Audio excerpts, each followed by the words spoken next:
بسم اللہ الرحمن الرحیم۔ پیارے دوستو السلام علیکم۔ پیارے دوستو، انتہائی اہم سوال ہے کہ کیسے معلوم پڑے گا کہ وہ کون سی علامات ہیں جن سے یہ معلوم ہو جائے کہ اللہ سبحانہ و تعالی کسی عورت سے راضی ہے یا نہیں۔ اس ویڈیو میں جاننے کی کوشش کریں گے۔ پیارے دوستو، جب اللہ سبحانہ و تعالی کسی عورت پر کرم فرمانا چاہتا ہے، اس سے راضی ہو جاتا ہے، تو اس عورت کے جسم میں 8 تبدیلیاں ظاہر ہو جاتی ہیں۔ لیکن یہ ضروری نہیں کہ 8 کی 8 نشانیاں رونما ہوں تو ہی اللہ رب العالمین راضی ہے۔ جو ہی ان میں سے کوئی ایک نشانی بھی واضح ہو جائے تو سمجھ جائیں کہ رب کائنات آپ سے راضی ہو گیا ہے۔ اس کے ساتھ ہی ایک اور انتہائی اہم مسئلہ بھی بیان کریں گے کہ کچھ مرد حضرات خواتین کے ساتھ انتہائی گھٹیا رویہ رکھتے ہیں۔ آج کی ویڈیو میں حضرت علی رضی اللہ تعالیٰ عنہ کا فرمان بھی سنائیں گے کہ کسی عورت کو گالی گلوچ کرنا کیسا ہے، اس کے ساتھ مار پیٹ کی جائے تو کیا ہوتا ہے، اور ایسے گھر میں اس عمل کے کرنے سے کیا پریشانیاں نازل ہوتی ہیں۔ دوستو، اللہ تعالیٰ جس انسان کو دین کی سمجھ عطا فرماتا ہے اسے دین سے جوڑ دیتا ہے اور اسے اپنا محبوب بنا لیتا ہے۔ حضرت عبداللہ ابن مسعود رضی اللہ تعالیٰ عنہ سے مروی ہے کہ نبی کریم نے فرمایا، اللہ تبارک و تعالیٰ تمہارے درمیان اخلاق بھی تقسیم کرتا ہے، جس طرح رزق تقسیم کرتا ہے۔ اللہ دنیا اس کو بھی دیتا ہے جو اللہ کا پیارا ہو یا نہ ہو، لیکن اللہ سبحانہ و تعالیٰ دین کی سمجھ اس کو ہی دیتا ہے جو اللہ کا محبوب ہوتا ہے۔ دوستو، عبادت کی محبت، قرآن کی محبت، اللہ کی محبت اور اللہ کے ذکر سے محبت، رسول اللہ صلی اللہ علیہ وسلم پر درود و سلام بھیجنے کا شوق اور تڑپ، یہ وہ چیز ہے کہ اللہ سبحانہ و تعالیٰ اسے اپنا محبوب بنا لیتا ہے۔ دوسری نشانی یہ ہے کہ نبی کریم صلی اللہ علیہ وسلم نے فرمایا، اللہ جسے اپنا بنانا چاہتا ہے تو پھر اس پر تھوڑی سی آزمائش بھی ڈالتا ہے، یعنی اللہ تعالیٰ یہ دیکھنا چاہتا ہے کہ یہ بندہ میرے فیصلے پر راضی ہوتا بھی ہے یا نہیں۔ جو راضی ہو جائے تو پھر اللہ تبارک و تعالیٰ اسے اس دنیا میں بھی راضی کرتا ہے اور آخرت میں بھی راضی کرتا ہے۔ لیکن اگر کوئی اس وقت بخلاہٹ کا شکار ہو جائے کہ یہ میرے ساتھ کیا ہو گیا ہے، حالانکہ میں تو نماز بھی پڑھتا ہوں، قرآن کی تلاوت بھی کرتا ہوں، تو پھر مجھے بخار کیوں ہو گیا ہے؟ میں تو دین اسلام کی تعلیمات پر عمل بھی کر رہا ہوں، تو پھر مجھ پر یہ سختی اور مصیبتیں کیوں آ رہی ہیں؟ یقیناً ایسی سوچیں انسان کو پریشان کرتی ہیں، لیکن ایسا ہرگز نہیں سوچنا چاہیے۔ پیارے دوستو، حضرت بلال حبشی رضی اللہ تعالیٰ عنہ سے کسی نے پوچھا کہ آپ تو بڑی توحید کی باتیں کرتے ہیں، تو آپ کو اتنی بری طرح مار کیوں پڑی ہے؟ تو انہوں نے جواب دیا کہ تم بھی تو بازار سے برتن خریدنے سے پہلے اسے اچھی طرح سے ٹھوکر بجا کر دیکھتے ہو کہ مٹی ٹھیک طرح سے لگی ہے یا نہیں۔ بس میرے رب نے بھی مجھے آزمایا تھا، پھر یہی غلام تھا کہ جس کے بارے میں اللہ کے رسول صلی اللہ علیہ وسلم نے ارشاد فرمایا کہ اللہ نے جنت میں بلال حبشی کو نہایت ہی اعلیٰ اور عرفہ مقام عطا فرما دیا ہے۔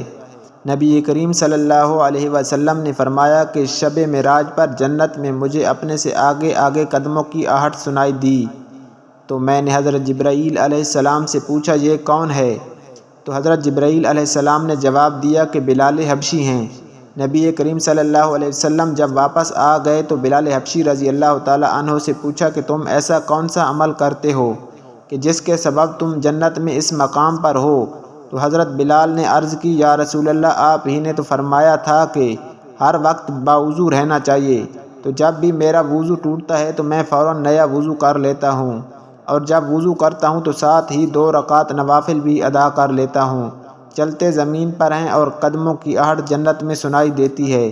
پیارے دوستو، تیسری اور ایک بہت ہی پیاری نشانی یہ ہے کہ اللہ سبحانہ و تعالی جب کسی انسان سے محبت کرتے ہیں تو اس کے اندر ایک انتہائی خوبصورت تبدیلی رونما ہو جاتی ہے۔ حدیث میں آتا ہے کہ اللہ تبارک و تعالی جب کسی انسان سے محبت کرتا ہے تو حضرت جبرائیل علیہ السلام کو حکم فرماتا ہے کہ آسمان میں اعلان کر دو کہ میں اپنے فلاں بندے سے محبت کرتا ہوں۔ حضرت جبرائیل علیہ السلام آسمان کے اربوں خربوں فرشتوں میں اعلان فرما دیتے ہیں کہ اللہ اپنے بندے سے محبت کرتا ہے، لہذا حضرت جبرائیل علیہ السلام آسمان کے تمام فرشتے اور تمام نورانی مخلوقات اسے محبت کرنے لگتی ہے۔ پھر ایک فرشتہ دنیا میں آتا ہے اور زمین والوں میں اعلان کرتا ہے کہ فلاں شخص اللہ کا محبوب ہے۔ حضرت جبرائیل علیہ السلام اور آسمانوں کے تمام نوری مخلوقات اس سے محبت کرتی ہے، لہذا تم بھی اس سے محبت کرو۔ اس طرح سے دنیا والوں کے دلوں میں بھی اللہ سبحانہ و تعالیٰ اپنے محبوب بندے کی محبت ڈال دیتا ہے۔ لہذا ہمیں دنیا میں ایسے کام ضرور کرنے چاہئیں جس کے کرنے سے اللہ سبحانہ و تعالیٰ ہم سے راضی ہو جائے۔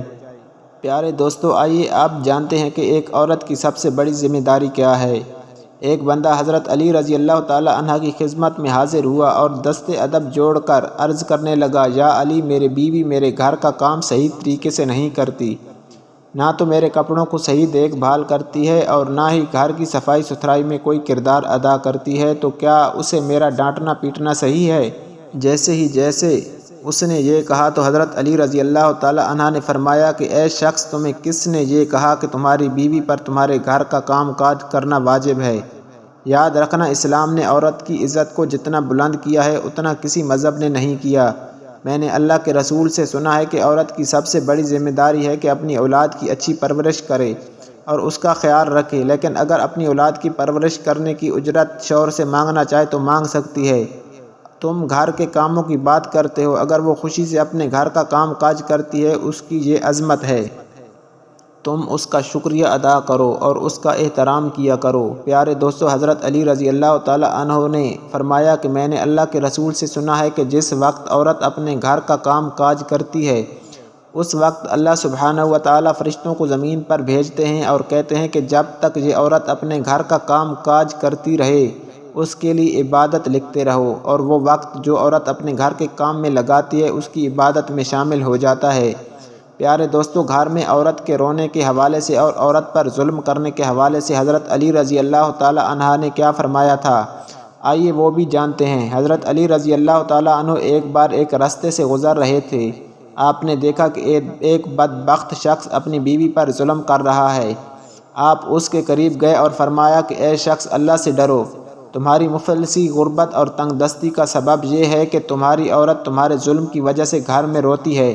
میں نے اللہ کے رسول صلی اللہ علیہ وآلہ وسلم کو فرماتے ہوئے سنا ہے کہ جس گھر میں عورتیں روتی ہیں اس گھر میں اللہ کی رحمت کے فرشتے نہیں آتے اور یوں وہ پریشانی میں گرفتار ہو جاتے ہیں۔